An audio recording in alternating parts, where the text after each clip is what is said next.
You're going to showboat, knock down the shot. For what his value is, he doesn't equate to winning basketball.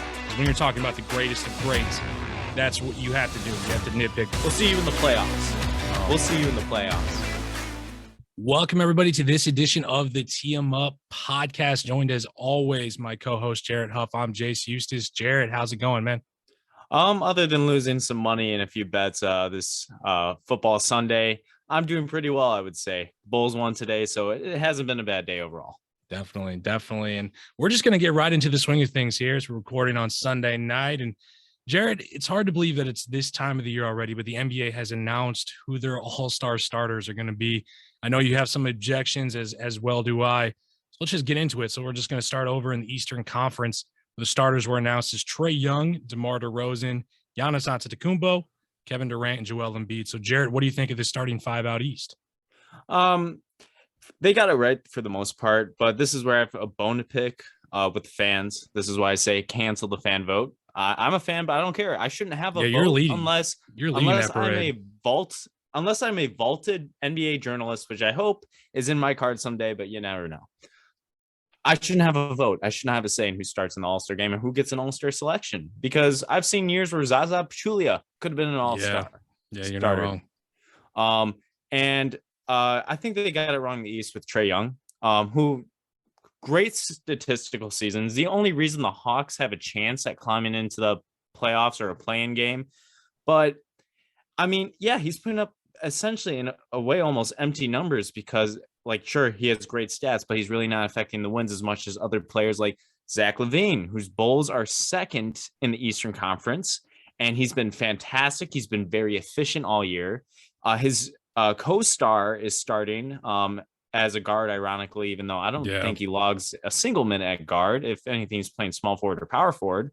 But I guess that's besides the point. Zach LaVine should be starting in the All-Star game. This is not my Bulls bias.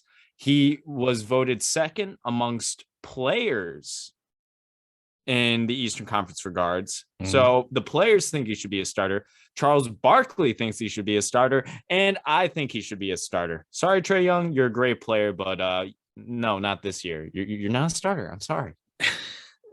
Man, I knew you were gonna have some problems. I know you got to show some love to your Zach LaVine, but I think the NBA got the East 100% right. And I know I've been on this Trae Young. You've been leading the bandwagon for cancel the player votes for the All-Star. I've been on the bandwagon. Oh, no, keep the player, cancel the fan. Oh, yeah, sorry. Cancel the fan, keep the player, my bad. But, yeah, I've been leading kind of, especially on this podcast, I've been leading the let's show some respect to Trae Young bandwagon. I think they got this right, man. And I think 100% of the fans are going to agree. Giannis, KD, Embiid, those are your three forward spots. Okay, yeah. No one's going to argue with that. Those were locked down. You left the name out. There's a guard name you left out that everyone would agree. Oh, okay. I was getting to that. I was getting there. Okay, I was just saying with those three, and I was also going to say you're actually lucky that DeRozan was considered a guard because, I mean, that's a tough three to break into if he was considered a forward. I agree. I think he still deserves it, but then it comes down to who you kicking out. So he might have been fortunate enough to be considered the two guard. DeMar DeRozan really put a stamp on how valuable he's been, especially to that Bulls team this year. DeMar, in my eyes, I gave him my vote last week. He deserves the nod. I'll defend Trae Young on this one. Trae currently fifth in the league in scoring, 27.5 points per game. He's third in the league in assists per game with 9.2. I know his team hasn't had the type of success so far this year that you would hope, but he's doing. Was he 12th in the league in the East? No, well, they've won the last 7. They've won 7 in a row. Okay. So it's all the kind of slander coming in is a little bit. It's not good timing. I mean, I get it. They're at where they're at, but they're on a 7-game winning streak, so they're starting to make a push with the Eastern Conference a little bit. I believe they are still down there, maybe 11th, if I'm not mistaken. They're actually 10th at 24 and 25. Okay. Definitely. But I just think he deserves the credit for what his individual stats have done. Zach LaVine's played great. He will be an all-star. There's not a doubt about that. He'll be coming off the bench. But this year, I'm just trying to decide who deserves to be starting on an all-star game. I think Trae Young has better numbers, and he's been healthier this season than Zach LaVine. Got to give a little. Zach LaVine still played like 40, 42. I think he's at 42 games on the season right now. I know. He hasn't missed much. It seems like he has, but he hasn't. Yeah. No, I give all the credit in the world to Zach LaVine. He will definitely be an all-star. He'll probably be that first guy coming off the bench, probably be the first overall pick once the captains get in there and start voting for, start picking their players. They pick, there'll be LeBron and KD, or yeah, LeBron and KD this year. But yeah, I think in the East, I think they got it 100% right. I think Trae Young deserves the nod. I get it. His team is not up there in the Eastern Conference. And I know you just wanted to see the two Bulls in the starting lineup, but that's great. But if we're going to kind of make the argument, the fact that they're second in the East, and we got to make the argument, hey, that Miami's one in the East and they got nobody. And I know their biggest downfall is they haven't had healthy enough players for any of those guys to deserve a nod. I know if Jimmy Butler was around this entire year, he'd probably be right up there getting the votes as well. So yeah, that's why I kind of feel bad for the Heat. Yeah, just because you can't really argue anyone as a starter just because no one's played enough. I agree 100%. Yeah. In a completely healthy season, I could have even seen a possibility where Jimmy Butler and maybe Bam Adebayo deserves a nod if they were both healthy. But I'm not going to let my bias creep in and try to make a case. I think Jimmy Butler will definitely be an all-star. He'll be coming off the bench. I don't think Bam has the games played, and I completely understand that. But that's our thoughts there in the Eastern Conference. I think they got it exactly right. But now we're going to move over to the Western Conference. So, Jared, it was announced that all-star starters will be Steph Curry, John Morant, Nikola Jokic, LeBron James, and the surprising Andrew Wiggins. So, Jared, how did this sit with you in the Western Conference? All right. Props to Andrew Wiggins on having a great season and kind of reclaiming what's otherwise been a disappointing and underwhelming career thus far for the former number 1 overall pick. But come on. The only reason he's starting on that team is because he wears a blue and gold jersey. Everyone knows that. That is just the power of the Golden State Warriors bandwagon. Yeah. And that's the power of them just being in a good season. Like his numbers are nice, but they're not perennial all-star starter in the Western Conference of all conferences. Now, I have to say one thing, though. I am tired of the people flipping out and being like, what about Chris Paul? Where's Chris Paul? Where's Devin Booker? Like, okay, yeah, great players, but we're arguing about the people don't understand. There are only 2 guard spots. Yeah. And I've just seen so much of it on Twitter and Instagram. And it's so annoying. It's like, okay, no.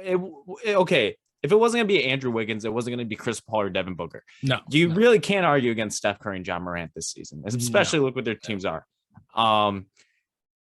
But no, it was going to be like someone else, which my pick would have been Rudy Gobert.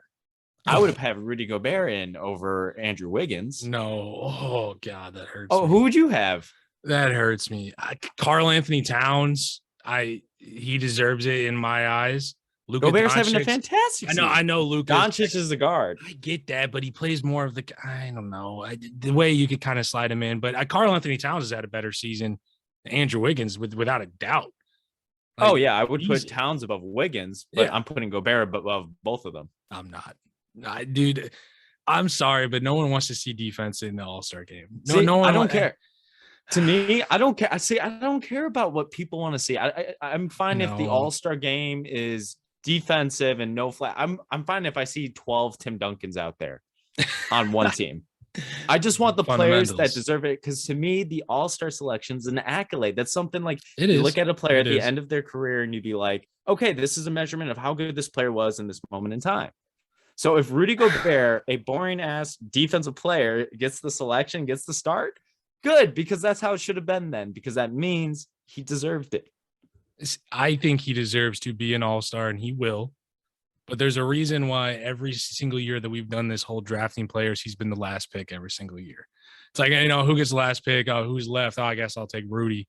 It's just like, I get it. The dude, it's weird. Almost among NBA fans, he's such a polarizing player where there's this group that just loves Rudy Gobert and swears by him. And they don't even necessarily have to be Utah Jazz fans. They're just swear by Rudy Gobert, and they're diehards for him. And then there's the people who are just like, man, Rudy, to me, he's a one-dimensional type of player. Like, he plays, obviously he's a more traditional big man in a league that doesn't really have traditional big men anymore. He can't stretch the floor. Mark Eden. Yeah, he can't stretch the floor at all. And I get it. He's a great defender. He's won all those defensive players of the years. I understand that, but I would argue against Rudy. I couldn't do it, man. So would you have locked Ben Wallace out of the All-Star starters if he would have deserved it back in the day? Starter? Yeah, maybe. Starter, maybe. Because like the way I see it, like obviously once you start to nitpick the difference between all-star starter and all-star, when you're talking about the accolade aspect of it, being an all-star is still being an all-star, whether you're the last guy coming off the bench, whether you're the starting point guard. Like that's at the end of the day, you get a star on your basketball reference page. It's the way that I look at it. I think it's you have to look at how tough it is in the West now with like the forward spot, or I should say the front court, not so much forward, isn't as full as it used to be. I mean, look at some of the players that have moved out east and some of the players I heard, like Paul George definitely would have been a starter this year had he not torn an elbow ligament or whatever he's injured with right now. Kawhi probably would have been there. Kevin Durant's in the East. Like I can go on. It's just it's kind of thin in the front court out west.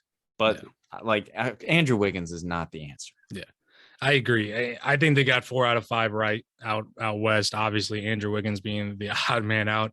You know, I understand Wiggins. He's been valuable for the Golden State Warriors. And I wanted to add to the point that you made a few weeks ago.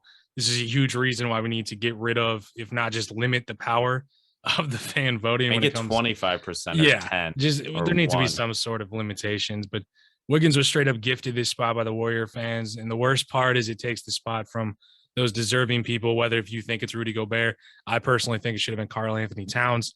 I wrote down Luka Doncic, and I know he's technically a guard, but I still think if the NBA wanted to slide him in there, they could have definitely gotten away with it. But, you know, Karl's put up big numbers this year. He's been one of the top big men in the league, and as far as I'm concerned.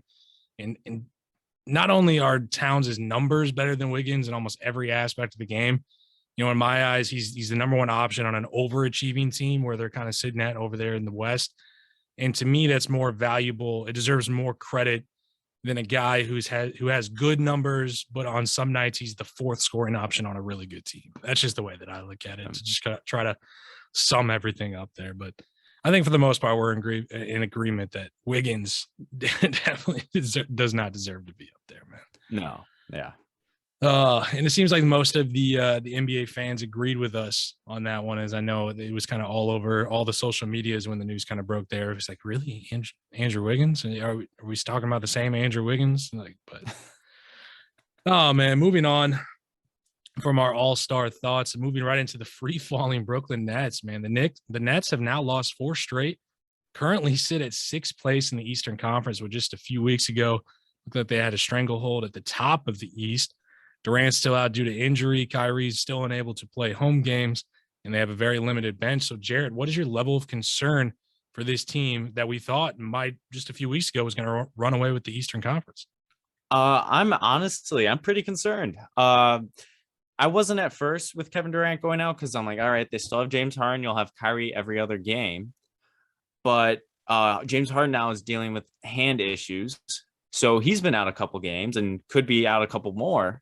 Kyrie, you're only getting about every other game if he's allowed to play in said city that he's walking into, because he can't play in his own. And that's still an ongoing soap opera. And that basically just leaves your best player as LaMarcus Aldridge, a player who I may remind you retired midway through last season, which I'm so happy he's back. And he's been one of the pleasant surprises for an otherwise kind of disappointing Nets bench. Because let's face it, Blake Griffin, whatever flash he showed after he left the Pistons, came back where he started dunking, and we're like, oh my God, Blake's back. No, Blake's cooked. Yeah. He's cooked.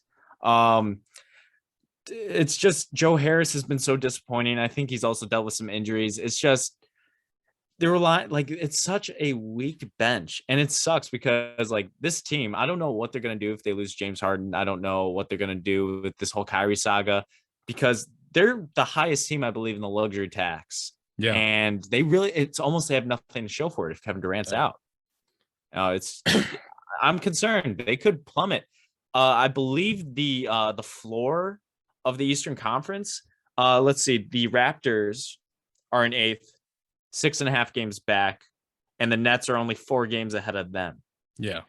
The floor for the play-in tournament is the Hawks, who are 7.5 games back, and they're 5 games back from the Nets. Yeah. That's not a far drop. That's a bad week. Yeah. That could just be a bad week or two. And then you're out of contention. I mean, Kevin Durant will most likely be back in time to save the season. Harden will probably figure things out. Might have to go like 2017 Rockets James Harden, but it's concerning. Yeah. It's really concerning. And like I could see a team like the Heat and maybe even the 76ers, and who knows, maybe even the Bulls, if they figure out their issues in time to how to play without Lonzo and Caruso, to create some separation at the top of the standings. Mm. Because it could easily be too far out of reach for a top seed by the end of the season for the Nets. Yeah. And without a doubt, we touched on this a little bit last week when we first kind of heard about Kevin Durant's injury status. I said that if I'm the Nets, I'm a little worried, and I'm kind of turning that up to almost a full-blown panic mode. I'm sounding the alarms over there in Brooklyn. I've never been a huge believer in the big three that the Nets have really put together. They have the talent on that roster when everyone's healthy. It might actually be the most talent we've ever seen on an NBA roster, just with those core three guys we've never really seen assembled all in their prime. But I think all too often in this NBA, we kind of undervalue what chemistry and being on the court together really means for a championship team. We saw it last year with Milwaukee. And one thing that going in their favor is those guys know how to play together. And that really paid dividends down the stretch to win an NBA Finals. To me, it's just a straight up fact that these guys have not played enough together to be considered a juggernaut in the Eastern Conference. I mean, don't get me wrong, incredibly talented, but their talent alone is not going to win them every single basketball game. And I'm just looking, when it comes down to a playoff series, you're matched up against one opponent. You have to do a best of 7 series to see who moves on, see who goes home. In the playoffs, chemistry more often than not plays such a huge role in your success. And I said last week, I think this team is going to drop down in the Eastern Conference. They've continued to do that. Sad part is there's not really an end in sight. Like, there's not really a light at the end of the tunnel right now. You're just kind of hoping and praying that KD comes back and there's no setbacks in his recovery, comes back, fire it. That's really all you're hoping for the Nets. We talk all the time about chemistry issues with the Lakers, and that's very fair to say. But these Nets have just as big of problems, if not bigger than Los Angeles, my opinion, and we've kind of just appointed them as NBA fans as kind of the cream of the crop. I think we all kind of jumped the gun, and we're about to learn over these next 4 weeks or so what this team is really made of, and if that's enough to even contend in this Eastern Conference that continues to get better. It seems like week by week. So I'm definitely concerned about the Nets, and I don't know what their floor is going to be, but another bad week, another bad 2 weeks, and they're going to find themselves all of a sudden going from the top of the East to looking on the outside looking in. So I don't know, man. It's definitely scary to see. It seems like injuries have been the story of this conference this season. Every really top team has been affected. Well, it's been about the injuries, but it's also been about how has the teams dealt with injuries. The teams that have really sort of embraced that next man up, we got a strong bench mentality, are at the top right now. Miami, Chicago, heck, even Philadelphia is up there now. Those teams are really kind of hey, we have what we have. We have who's ever available. If we got 8 men, those 8 men are suiting up and we're going to try to win this game. And it seems like the teams that haven't really adjusted to that mindset are the ones we're seeing fall. And you're not kidding, where it really has been a story of injuries in the Eastern Conference. So you touched on it a little bit there. You talked about James Harden's future. So I want to go ahead and transition to that. So reports have come out this week that James Harden will look to explore free agency when he becomes one this offseason. So Harden has already made it known that he's a little frustrated with the fact that Kyrie is only able to play part-time with the Nets.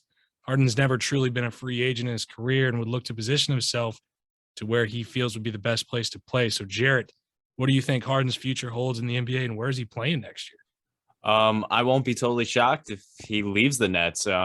It's weird because Harden's kind of one of those more temperamental NBA stars where you kind of have to be careful around them if you're ownership or management, just with how you handle situations in regards to roster personnel and stuff like that. But in this situation, I really can't blame Harden's frustration. If anything, on the negative side of Harden's potential wanting out of the Brooklyn situation, I just feel bad for KD, because KD was basically chained to these guys, hoping to work out, and now he's kind of getting essentially screwed over just with this whole situation. But getting back to James Harden, I can't blame him for wanting out. Like, this Kyrie situation is ridiculous. Like, all right, Kyrie has his own weird beliefs and stuff like that. But at the end of the day, you're part of a 15-man roster, and not just part of it, a big part of it. Yeah. And this team needs Kyrie Irving because let's be honest, this bench is awful. It's an awful bench and an otherwise uber talented team. And James Harden, who's having to carry the load without Kevin Durant being there, it's tough because he's really the only one, aside from like LaMarcus Aldridge and even Patty Mills on some nights, that can consistently generate offense. And when Kyrie's on the floor, that makes it loads easier for Harden. Yeah. So you can see a difference when Kyrie's there, when he's actually there. Yeah. So, and like you touched on with Harden never really being a free agent, like this is going to be his first time to really like select, okay, this is where I want to go.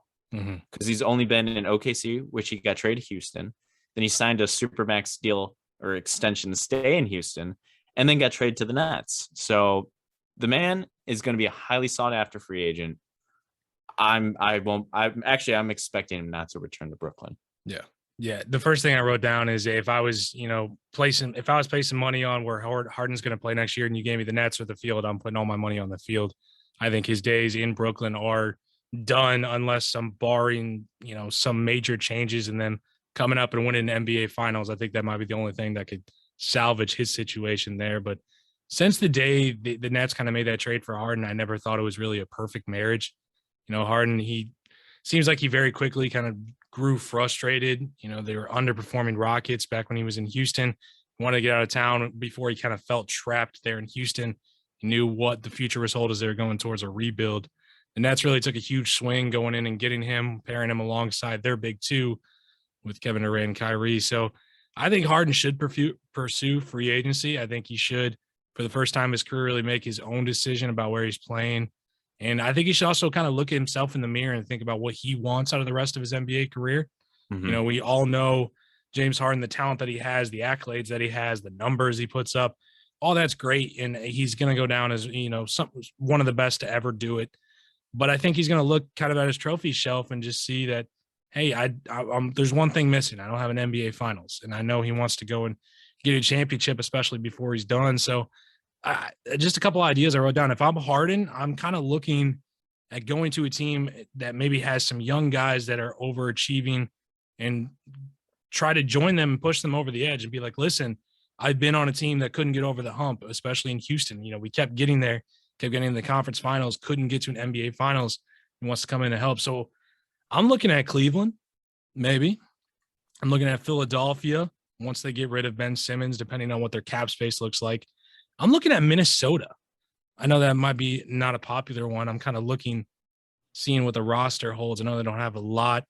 They're not actually using a lot of their cap space right now. They don't really sign a lot of free agencies. Then I'm looking at Denver. And I don't know. These are just some of the ideas that I have where I think as a basketball perspective, these would be the best spots for him. If he can kind of swallow his pride and move to a smaller basketball city, that's a huge part of this. I know James Harden, he's more the name than anything. He loves to be in the big city. He wants to be the center of attention. So I think his best fits are in the smaller NBA cities. So I think a lot of this is contingent upon him being able to swallow that pride and go and joining some of these teams if he really wants to try to win a championship. Yeah. And I'm going to kind of poke holes in your thought process, which you're kind of already alluding to, just like in him swallowing his pride. Yeah. Just from stuff I've heard that like reporters around the NBA have said, it sounds like James Harden doesn't even like being in Brooklyn, which is a massive market. It's right outside the largest market in the United States. So the only like smaller market I can see him going to is Philly, because honestly, it probably would have been best had he gone there in the first place. And I forget, was it the Sixers that didn't take the James Harden trade at the time? Or I believe so, yeah. Or no, was it the Rockets? I think it was the Rockets, because the Rockets basically fumbled all the assets they've had since then. Yeah, I believe it was the Rockets. Anyway, the Sixers are one of the only teams I could see him going to. I can't see him wanting to be stuck in frozen Minnesota. I know. I mean, Cleveland, who wants to go there on vacation anyway. You're not wrong. Honestly, if I put my money on it, I could see moving back out west. To where? I don't know where exactly. I was about to One say, to where? team that'd be interesting if he's willing to buy into a system, San Antonio. No. I get what you're The saying. system's rigid, which is Yeah. why I don't think it happened. But a lot of young players, DeJounte Murray, who's a great young guard. Yeah. Keldon Johnson. Keldon Johnson. There you go. Yeah. He's back in Texas, no income tax. I could see a world where somehow, some way it's finessed to where maybe there's, I don't even know. I doubt this, but it's way outside there. If you somehow finessed him onto the Lakers and did a sign and trade with Westbrook somewhere, maybe get a third team involved. I don't know how that'd work.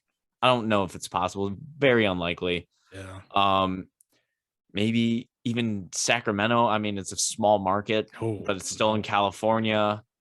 I don't know. It seems like the more we dig into it, the more we kind of find him almost in that Russell Westbrook territory where where's a good fit for him. Yeah, but to Harden's benefit, at least people want him on the team. And he's a free agent. He's not carrying a $45 million contract with him. Yeah. So that's the only difference. Harden's still talented. Hopefully, I hope he gets in better shape because that's going to do wonders for him, especially as he reaches his mid-30s. It's like you said, where's this fit? Yeah. No, I think you should look at Denver, man. Just pairing him with Jokic, that ball would be flying all around the court. You got good shooters around them. I just thinking of that pairing, man. I like the Philadelphia pairing as well. And I get what you're saying about Minnesota. The hardest part is to get James Harden to go to Minnesota. But I just think that'd be great. You can move D'Lo to the 2 spot. Obviously, then you got Karl-Anthony Towns down low, a pretty young. And then Anthony Edwards, who shows every week that he's got some stuff to him, man. I got kind of a fun idea I just thought of. What about this? So, I mean, granted, this team's not overachieving, but they're young. They have assets that they're probably pretty willing to move. Why don't you pair him up with his former Rockets center and bring him to Atlanta? Atlanta? Yeah. Move out John Collins, dump the Danilo Gallinari contract, create some space. Who's your one? That's Harden your one, though. Yeah, that's the thing. Harden might have to try to Chris Paul it or do what he did with Chris Paul for a little bit and kind of move out to the 2. I know he wasn't a huge fan of that, but it might be fun. There's strip clubs in Atlanta.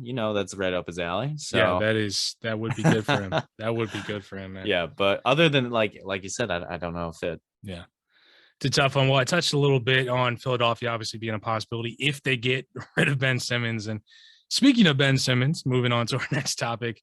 It's been a few weeks since we talked about him, so let's kind of venture back into the waters a little bit. Reports have indicated that Philadelphia general manager Daryl Morey may not be bluffing about the possibility of hanging on to Ben Simmons past the February 10th trade deadline. So, Jarrett, would this be a mistake for the 76ers to let this deadline pass and have Simmons still on that roster?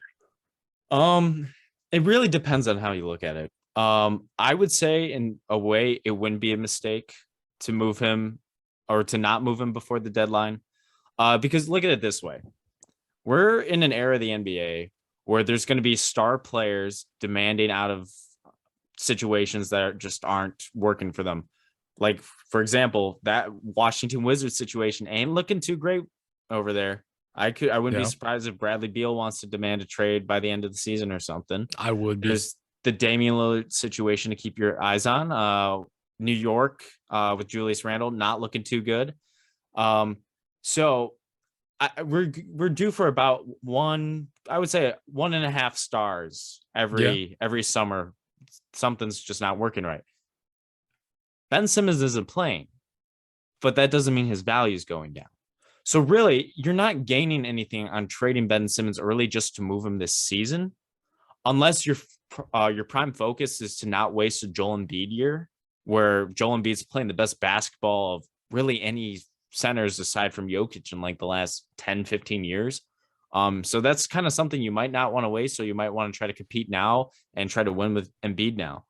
But if you think you can get something better, hold on to him, because the second one of those teams has a star that doesn't want to be there anymore, but wants to go to a winning situation, Philly would be the perfect landing spot for many stars in that case. Because, want to come here? We'll give you Ben Simmons You come here, you play with one of the best centers, if not the best center in the NBA, whether how you are on the Embiid Jokic side. So honestly, it wouldn't be the worst thing holding on to Ben Simmons past the deadline and just seeing what the summer market looks like. See, I love that we kind of looked at this in two different ways. I completely agree with what you're saying now. That is a very good option you could position yourself in, but I think this would be a huge mistake to keep Simmons past the trade deadline. And to be honest, I might not have felt that just a few weeks ago. But the way I look at it, the 76ers, they're currently the third seed in the Eastern Conference, won 4 straight. They won 7 of their last 10. And they're just a game and a half out of that first seed right now. Joel Embiid has played like the MVP of this league. They have a very well-built roster. They got nice coaching. This team is really rounding into shape right here as we kind of start to go down the stretch. With all that being said, they're not a perfect team. And I would hate to see them squander an opportunity to go out and trade an all-star in Ben Simmons to get pieces that might help them win a championship this year in Philadelphia. And I get that Morey never wants to look like he's going to lose a trade, but let's just be honest. You didn't win a championship with your team in Houston. You've taken huge swings, and some of them have hit, but some of them have missed. You have an opportunity right now to win a championship, and I feel like not taking the opportunity to improve your team that you have right now by trading away an asset that's giving you nothing. Like you'd be trading away an asset essentially that hasn't scored a point for you this season. And what you might be able to get in return could help you win a championship. I feel like if you're not at least taking phone calls on that, you'd be doing your team a disservice. And the players in the 76ers locker room deserve to have full 15-man roster that's available and wanting to help them win a championship. And I don't care if you don't get what you feel your full value is for Ben Simmons, because if you win a championship with that trade, no one's remembering. No one's going to care. Hey, maybe you could have gotten extra, late first round pick, or you could have gotten an extra wing defender. No one cares. If you win a championship with the move that you make, you're a hero. And I think you owe the guys that have been in that locker room competing night in and night out a chance to go out in there and win a championship. It's the way that I look at it. But I completely understand what you're, I love that we looked at it in 2 different ways. It really is interesting because they have positioned themselves as such a destination where one of these stars decides, hey, I want to move out. And one of the first names we hear is Philadelphia. Philadelphia is right there and ready to win. So only time will tell, and we're only a few weeks away, only a couple more podcasts there, and we'll get our answer as we'll quickly approaching that February 10th. Can't wait for the trade deadline podcast. It's gonna be fun. It's definitely gonna be fun, and we'll have to break down everything that kind of goes nuts there. So speaking of the trade deadline, that kind of leads us here to our second to last topic, as we just touched on the trade deadline approaching. So here's the next. Oh, excuse me, I cannot read today. So over the next few weeks, we'll know a lot more about this league and how everything's going to finish as trades start to heat up.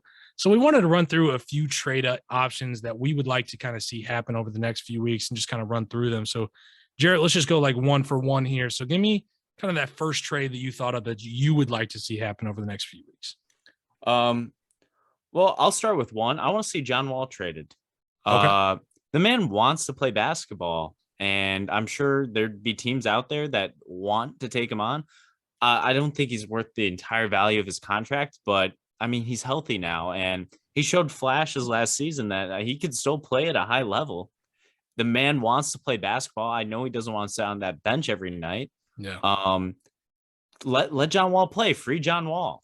Early in the season, we heard possible rumors of him going to play with Philadelphia. I know he practiced with Joel Embiid and a few other players over the summer. There's even that dark horse possibility that Houston takes back their ex-point guard Russell Westbrook in a outright swap, because I think the money lines up almost perfectly. So yeah, I would like to see a John Wall move. No, yeah, I agree there. But kind of the first trade that I thought up I'd like to see happen is I want to see the Cleveland Cavaliers go out and get Jeremy Grant from the Detroit Pistons. Jeremy Grant pretty much has been the first. He's not really a huge name, obviously. He's not a superstar in this league, but I think he's a very, very good player in this league. I want to see him go out and I want to see the Cavaliers go out and grab him. I think Cavaliers kind of find themselves in the position where they're contending in the Eastern Conference, and they have a roster that is fully stacked on big men, What they need is kind of a shifty bucket getter that can go out and get points. That's not a complete liability on the defensive end. I kind of went through their roster where they're really lacking is kind of that shooting forward position, and especially starting and getting points from them. So I think the Pistons are in a position where they're willing to kind of take on some maybe younger, unproven talent, maybe a draft pick or two, and just get Jeremy Grant off the roster because it seems like it's just at this point a matter of time. I think he'd be a really good fit in Cleveland. It's not a big move, and I think Cleveland, it's kind of a missing piece for them. And right now, I'm so intrigued by their roster. I just want to see how far they can go. What worries me from the Cleveland side of it is how Jeremy Grant's going to feel about being there, because this man has made it really clear, which is why I want the Bulls to stay away from him, that he wants to be like a top option offensively. Yeah. Where, let's face it, Jeremy Grant, if you want to play basketball, you're going to have to learn to suck it up and realize that in most cases on a winning team, you're not going to be the top option scorer. I mean, look, You're on the Detroit Pistons. Where are you? Yeah. I think I think he would be one of the best number threes in the league. Number three. No, he'd be a really good number. I would love him in the Andrew Wiggins role, as we talked about earlier, in that kind of, hey, he's Andrew Wiggins, I think, is a better defender. He'd probably become an all-star starter too. Yeah, he definitely would. Oh man, what's the second trade you thought of? All right, so the second trade I have is it's kind of there's an asterisk. I want a Pacers fire sale. Okay, just trade everybody, just blow it up. Domantas Sabonis is probably the top target for a lot of teams looking to make a big splashy trade. One team I think that would be very interesting would be Sabonis going to the Celtics. Now, I don't know if the Celtics can swing away to where they can keep Tatum, Brown, and Sabonis together. Celtics need to be sellers, not buyers. We've touched on I think you've touched on that. I still think the Celtics can turn it around. No. I think you can keep Tatum and Brown together, and you just have to move a few other pieces around. Also, what would be intriguing, it's another Celtics one, maybe get Malcolm Brogdon, because the Celtics need a point guard that's not looking for his shot first, because Tatum and Brown have never had the pleasure of that. Yeah. And let's face it, any team would take, provided he's healthy, like TJ Warren, if you can move him. Wow, his name is escaping me. Number 22, Caris LeVert. Wow. Caris LeVert, yeah. I can't believe I forgot his name for a second. But any team, if they're looking for a guy that can give you buckets, whether in the starting lineup or in a primary off the bench role, Caris LeVert would be a great player because he's going to heat up like a microwave. And if like your team's feeling it offensively, like it's not working out tonight, put him in the game. He's going to get you buckets. I mean, he torched my Chicago Bulls a couple times this season already. So I would like to see Pacers just blow it up. Definitely. Fire sale. It's really interesting you said that, because before I get into my second trade here is I considered a team going out and grabbing Jaylen Brown. I didn't go that way because obviously I look at Boston as being a seller. But that'll lead me in here to my second trade, and you'll see the connection is I want to see the Charlotte Hornets go and grab Miles Turner from the Indiana Pacers. Okay. I think the Hornets have a good shot at the playoffs. They got a ton of young options. Miles Bridges gets better every week. LaMelo Ball is a great kind of on-the-ball leader for that team on the court. They need a big man, and they need a big man who's defensive presence, who's a monster on the glass. To me, this is a match made in heaven. I think Charlotte has the pieces to give up, to go grab him, kind of push their contention a little bit, a step further to see how far they can go. I picked Charlotte, I believe, to be the 8th seed in the Eastern Conference, which right now looks like that's a very real possibility. I want to see Charlotte, take a little swing. To me, this isn't a huge, completely sell your future type of swing. I think they can go out and get Miles Turner, give up a few guys that maybe aren't contributing as much off the bench, a couple shooters, maybe a draft pick, and they can go out and get Miles Turner. So that's the second trade I drew up. All right, my third trade, it's another free a point guard. I want a free Goran Dragic. Oh, yes. He's not doing anything for the Raptors. No. The perfect team I think he'd fit into, Dallas Mavericks. The Mavericks need to make a move. There's really no veteran players on that team. I would say, if anything, like Tim Hardaway Jr. or is the Yeah. veteran of that team. Yeah, it's And weird to he say. was drafted in like 2013, which is, I mean, I guess technically that is a veteran, but like still for me, I still look at players He's the like old that head. draft and Yeah. on as like so young that my Well, mind. I On just how I think of players remember isn't caught up yet. I just remember him and Dion Waiters going nuts in the Rising Star Challenge. They're just trading Yes. threes back to back. That's my best memory of him. My low light memory of him is Giannis literally walking over him like Vince Carter in the 2000 Olympics. Yeah. But yeah, I want to see Goran Dragic go to the Mavericks. They probably wouldn't have to give up too much to get him because Toronto wants him off the books anyway.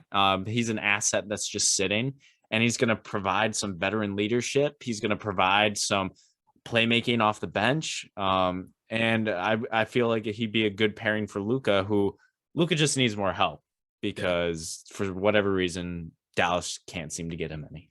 Yeah. Me being a Miami Heat fan, I've probably seen as much of Goran Dragic play over the last few years as anybody. And man could still, to me, he could be that perfect six man, that perfect second point guard off the bench, leads that second unit. He's a great leader. I love that. I would love if we had a space for him in Miami, just come back home. But I don't think it That's fits. how I feel about Thad Young. It doesn't fit on that roster, man. But that would be great to see. I agree with that. But the last trade I kind of ran through is I want to see the Memphis Grizzlies pick up the phone, call New Orleans, and grab Brandon Ingram.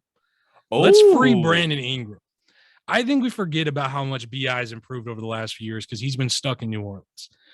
I think for Memphis, they'd be adding an improving bucket getter that has the length and that build of kind of that Kevin Durant role.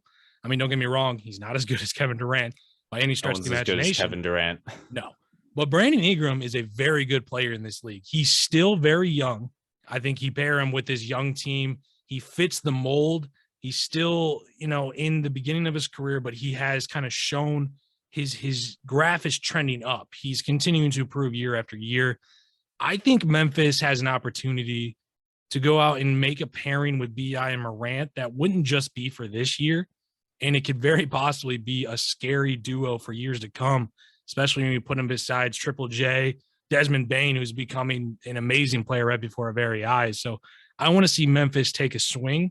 And I think this is a way that they can improve without completely mortgaging their future. Yeah. Don't mean to put you on the spot, but who or what would you give up to acquire him? That's the tough one because I feel like in Memphis, they fall in love with their players very quickly. It seems like there's fan groups for Triple J, Desmond Bane, obviously. I don't know. I'd have to pull up the roster right now, but I was kind of looking at that. Obviously, you're looking at a pick or two. And I think with the Pelicans, what you're kind of hoping is that you can kind of finesse them a little bit, maybe just kind of say like, hey, Brandon Ingram's not giving anything. Because, we're talking about the New Orleans Pelicans here. That's kind of a little thing that I'm banking on. Franchise should move. Yeah, that's kind of what I'm looking at. Obviously, I don't know. You might have to Steven Adams. I know he's valuable. Dylan Brooks. Dylan Brooks, Steven Adams. I think you'd have to send Dylan Brooks if you wanted to keep Steven Adams wouldn't want to go back there, though. I don't blame him. Maybe DeAnthony Melton. Oh, yeah. Package of Brooks, Melton. Maybe if you want to swing Tyus Jones or somebody. Tyus Jones, Kyle Anderson, maybe. Yeah, maybe something like that. And a couple picks. Yeah. I think it's doable. I just think to me, Brandon Ingram's just getting wasted there on the Pelicans.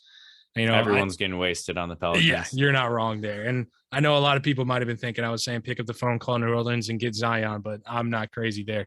But I think Brandon Ingram is a valuable asset. I think he can really help Memphis, and I think he can help them contend this year and for years to come. I don't think it's just a one-and-done type of thing. So that's kind of how I looked at it. Someone in Seattle, pick up the phone, call the NBA, and put a bid in, please. Please. Oh, man. That brings us to our final segment here on the Tee 'em Up podcast, and that's Tee 'em Up. So, Jared, who's getting your technical foul this week? This probably won't be much of a surprise. I'm teeing up Trae Young. Okay. It's kind of related to the him being a starter in the All-Star game, but he went after a national treasure on Twitter. Charles Barkley just giving his opinion as he does, he's paid to do. And lately, like Charles Barkley's been hitting. Like if you're like putting in parlays and hitting on bets, that's what Barkley's been doing this season, in my opinion. Well, Barkley, like a lot of other people, thought Zach LaVine should have been starting. He's like, all due respect to Trae Young, he's been good, but Zach LaVine should be the starter. It's as simple as that. And he's right. So then Trae just comes back with basically like, shut up, Barkley, keep eating Twinkies. Like, that's a little uncalled for. Like, the Trae's just so soft. Like, dude, look over the East. LaVine's been balling this year. Don't get so offended. LaVine's been great. Don't act like it's that outrageous. Your team is lucky. You're lucky the NBA rules allow you to possibly compete for a playoff spot this year, because I don't think you're going to be in a position to compete in the playoffs unless you get lucky in the playing games, because you're not going to make the top 8 seeds. It's just so, yeah, I'm teeing up Trae Young. You don't go after Charles Barkley like that. Man. Leave him alone. The man's right. Trae Young just loves being a villain, and I don't know why, but I find myself I'm becoming a fan of Trae Young, man. I was rooting for the Knicks so hard against I am becoming a fan of Trae Young. I don't like the Knicks. Right. It's like one of those things I can't control. I'm just like, I find myself just slipping over there, and I'm like, man, the dude can ball. I don't know, man. We definitely do not root for the same players. It's all right. Keeps things interesting, man. But hey, we both love Jimmy Butler. So there's yes, we do. Yes, we do there. We'll agree there. Man. So this week, it's kind of interesting. I'm teeing up your old friend, Tom Thibodeau. Oh, yeah. Be careful. I'm teeing up Thibodeau here. Thibodeau. As you know, we covered on this podcast a few weeks ago, and you might agree with me after you hear this a little bit. So I don't know if you've heard this story. The Knicks traded a few weeks ago, or actually it's probably more of a month ago, for Cam Reddish, not too long ago. So Reddish wasn't immediately ready to play due to an ankle injury, but he's now healed, and Knicks fans were certainly hoping that Reddish could kind of become a building block for the team. But Thibodeau has kind of said not so fast. Reports have indicated that Coach Tibbs currently has no plans to add Reddish to the rotation anytime soon, barring team injuries. He stated, quote, "Right now it's a long season. We knew we traded someone who wasn't in the rotation, so you can't keep adding to it without taking someone out. We can have some injuries, so we just have to be patient and work our way through it." Now, Tibbs, I understand you're the old school, you're the hard-nosed, play hard coach. I understand that. But your team is struggling. Your team is struggling to get anything done in the Eastern Conference. I don't know if Reddish is the answer. No one, as Knicks fans, know if Reddish is going to be any sort of answer, but he's not going to hurt. He's not going to hurt to give him 10, 15, 20 minutes, have him come off the bench. No one's saying start the guy and run the offense through him. You are getting paid to figure that out if he's going to be the answer, not me. And Tibbs, I think you're telling me there aren't any minutes in this rotation for a young kid with talent. The way I look at it, play the man, Tibbs. This is an easy one. They traded for Reddish. Fans want to see what he has, and you as a coach should want to see what he has in the tank. He's like 23, 24 years old. I think he's younger. He's a former lottery pick. Play the kid. See what he's got. Come on, Tibbs. Technical foul, man. Technical. All right. I guess I have to agree with that one. For younger players, especially, it's always been hard to crack Thibodeau's rotation. Just ask our good friend Jimmy Butler. Yeah. And how his first rookie season went, or his rookie season. First rookie season is not Ben Simmons. I'm sorry I made that joke. Ben Simmons was a rookie the year he won it. It just annoys me that people said he wasn't. Anyway. Yeah, no, I do agree with you up there because the Knicks, it's not going well. They were like on a 7-3 run, and I think now they're back on like 3-7 in their last 10. Yeah. Yeah. Okay. So you trade a guy that wasn't in the rotation and brought a guy that could be in your rotation. Shake things up, because your rotation right now is not completely working. Exactly. So I guess I will allow you to tee Tibbs up this time. I grant you. Thank you. My yeah. We appreciate that over on this side. But that's all we have this week for the TM Up podcast. Thank you all for joining us. Be sure to follow along in all of our social media platforms for some fun NBA content throughout the week. So thank you all for listening. Have a great rest of your week. Make sure to share us with your family and friends.